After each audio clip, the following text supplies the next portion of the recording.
தெய்வத்தின் குரல் 4ஆம் பாகம். குருகுலம் கட்டிகாஸ்தானம். யாரார்வாய் கேட்பினும். ஆதி காலத்தில் எப்படி படிப்பை ஜாதி சம்பந்தமில்லாமல் வைத்திருக்கிறார்கள் என்பது ஒரு கொள்கையிலிருந்து தெரிகிறது. கல்வியை, அதாவது விஷய ஞானம் பெறுவதை அந்த பூர்வ காலத்தில் எவ்வளவு பெரிதாக மதித்திருக்கிறார்கள் என்பதும் இதிலிருந்து தெரிகிறது. அதாவது ஒரு ஜாத்தியார் தங்களிடம் இல்லாத அல்லது முற்காலத்தில் இருந்து பிறகு நஷ்டப்பட்டு போன வித்தியைகளை எந்த ஜாத்தியாரிடம் இருந்தும் கற்றுக்கொள்ளலாம் என்று தர்மசாஸ்திரங்கள் தாராளமாக அனுமதித்திருக்கின்றன.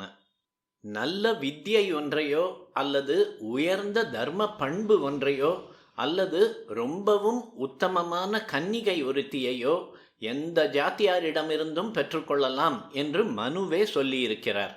ஆனால் இதில் கன்னிகை விஷயம் மாத்திரம் இந்திரிய சம்பந்தமாக காதல் கீதல் என்று போய் அப்புறம் அதற்கு சப்பை கட்டுவதற்காக அந்த கன்னிகைக்கு உத்தமமான சம்பத்தை கல்பித்து கிருத்திரிமங்கள் செய்ய இடம் கொடுத்துவிடும் என்பதால் பிற்பாடு தர்மசாஸ்திரத்தில் இவ்விஷயத்தில் வர்ண தர்மத்துக்கு விரோதமாக போகவே கூடாது என்று வைத்துவிட்டார்கள்.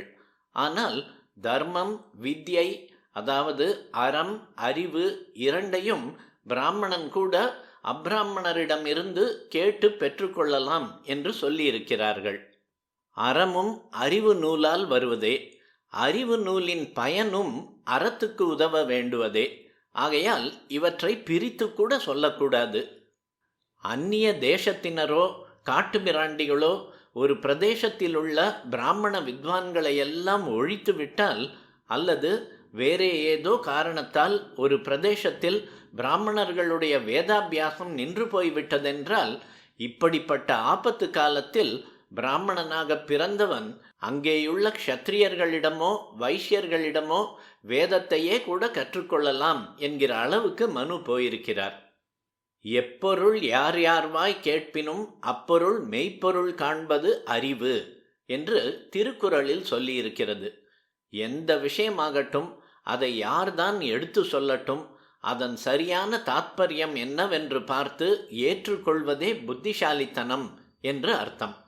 இப்படி சொன்னதால் முதலிலேயே எந்த ஒரு வித்தியையும் தப்பு என்று ஒதுக்கி வைத்து விடாமல் அதிலும் ஏதாவது உசந்த கருத்து இருக்குமா என்று ஆலோசிக்க வேண்டும் என்று ஏற்படுகிறது.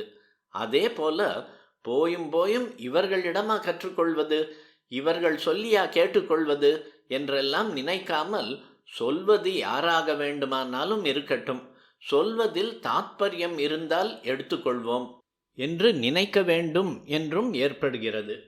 இந்த இரண்டு பண்புகளையும் தர்மசாஸ்திரங்களில் வெகுவாக ஆதரித்து வற்புறுத்தி இருக்கிறது.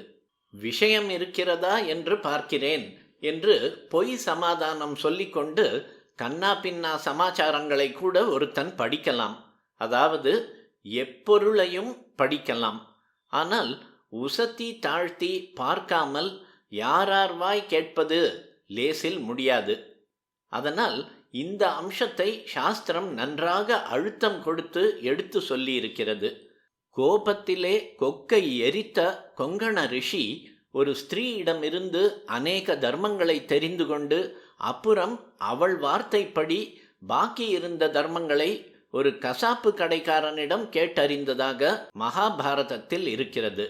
அந்த கதையை விட நம் பூர்விகர்கள் அறிவுக்காக யாரார்வாய் கேட்கவும் தயாராயிருந்ததற்கு பெரிய சான்று வேண்டாம்.